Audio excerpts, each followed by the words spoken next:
Hey guys, today we're going to be starting a brand new chapter called Perpendicular and Angle Bisectors, and you're basically, titled Properties and Attributes of Triangles, and we're going to be learning about all kinds of attributes of triangles like the name describes.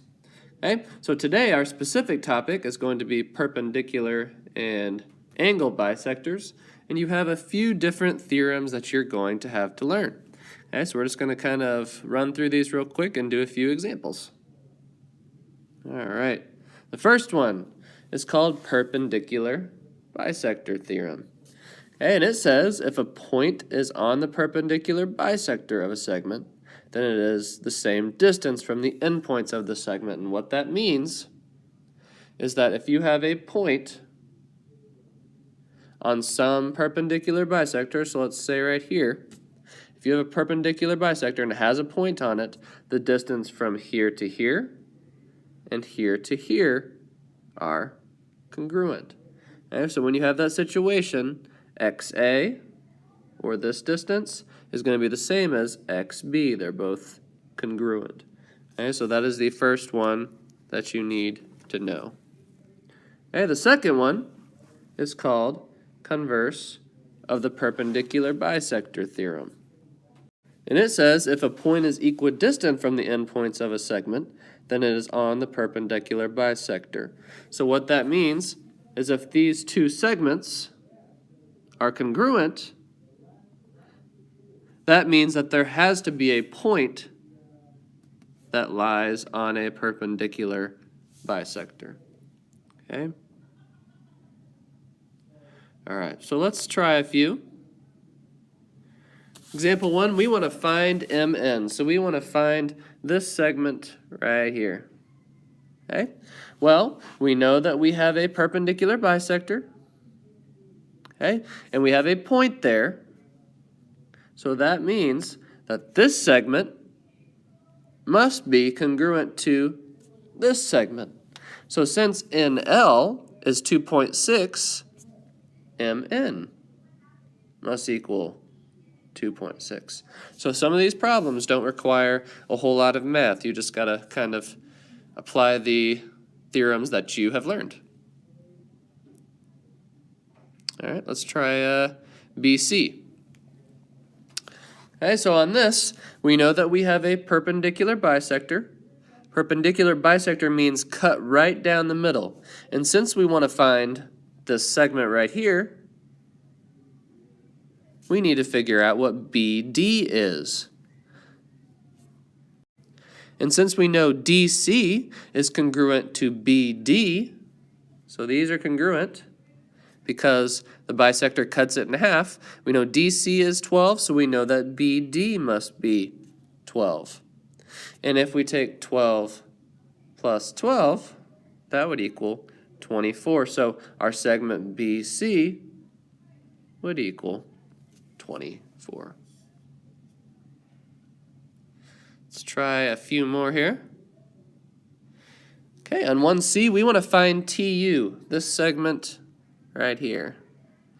Okay, and since we have a perpendicular bisector, we know that this segment must be congruent to this segment. And if you have two expressions that are congruent to each other, well, we can set them equal in an equation. So we have 3x plus 9 equals 7x minus 17. Okay, let's go ahead and solve that equation. We want to get the x's on the same side, so we'll subtract 3x on both sides. So we have 9 equals 4x minus 17. Then we want to undo subtraction with addition. So add 17 on both sides. And that would give us, what? 4x equals 26. And if we divide on both sides by 4, that would give you x equals 26/4 or 6.5. Okay, so 26/4 or 6.5 for that problem, you're just solving for x. So if we want to go back and find TU, which was 3x plus 9, you just have to plug that 6.5 back in. So we have 3 times 6.5 plus 9. And if on your calculator you went and plugged all that in, you would get 28.5. Okay, so there's your final solution. That one required a little bit of math, but it's just basic algebra. Nothing to be overly afraid of. All right, let's try a couple more here. It said that given line L is the perpendicular bisector of BE or of DE, so that means that this line cuts it right down the middle. And we know that EG is 14.6. And we want to find DG. Okay? Well, since we have a perpendicular bisector, we know that this and this should be congruent, so we know that DG should equal 14.6. Simple as that. Not bad at all. Hey, let's try another one. Okay, in this one we know that DE is 20.8, so that whole distance is 20.8, and DG is 36.4, and EG is 36.4. And we want to find EF, or this distance. Okay, well, since you have a perpendicular bisector, you know that these two segments must be congruent. So EF must be half of this number. Well, what's half of that number? Well, we know that EF would equal 10.4. Okay, so here's some good examples for you. Hopefully you can apply those two theorems that we learned and use it on the examples that we did. All right, before we finish up this section, I got a joke for you. What did the grape do when it got stepped on? What did the grape do when it got stepped on? Think about it. Think about it. It let out a little whine. You like it. All right, we got a few more problems to look at. Okay, this time you got the angle bisector theorem and the converse of the angle bisector theorem.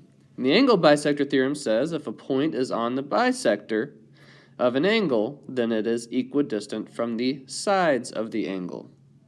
So what that says is that if you have a point on a bisector, then the distance from here to here is congruent to the distance from here to here. Okay, now the converse of that theorem says that if you have a point in the interior of an angle is equidistant from the sides of the angle, then it is on the bisector of that angle. So what that means is that if you have two lines that are congruent in this situation, then you have a point on that bisector. Okay, so simple as that. Okay, so let's try a few. This time we want to find BC. Okay, we find BC, and we know that we have a point that is on the bisector, so we know these two lines are congruent. So since DC is 7.2, we can conclude that BC is also 7.2. Let's try a few more here. All right, so if it says find measure angle EFH, given that measure angle EFG is 50 degrees. So if this whole angle is 50 degrees, and we know that this bisects that angle or cuts it in half, we know that EFH would be 1/2 of that amount. So 50 divided by 2 would give us angle EFH equaling 25 degrees. 25 is half of 50. All right, let's do another one. Got measure angle in, we want to find measure angle MKL. So we want to find this guy. Okay, well we know MKL is going to be congruent to JKM, so we can set those angles equal to each other. So we have 3a plus 20 equaling 2a plus 26.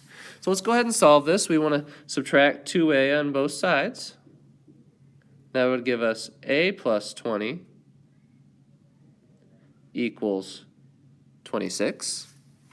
And then, of course, subtract 20 on both sides, and that gives us a equals 6. Okay, so since we wanted to find MKL, we're going to plug that 6 back in.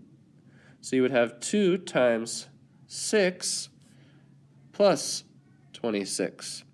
And 2 times 6 is 12, and if you add 26, that would give you a measure angle of MKL equal to 38 degrees. Okay, so you're using your basic properties, doing a little bit of algebra, and then plugging in. Not too bad at all. Okay, 2 more, and then we'll shut her down. Okay, this one says that YW bisects XYZ. Okay, so this is a bisector, and WZ is 3.05, and we want to find WX.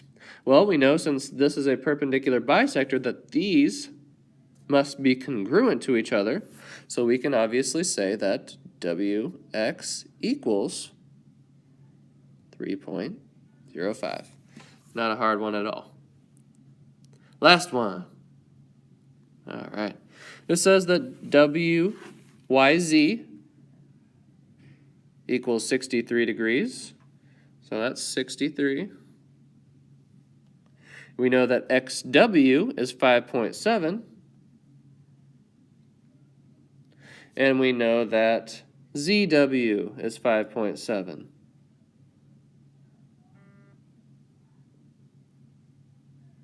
Okay, so we've got all these things labeled, and we want to find X, Y, Z.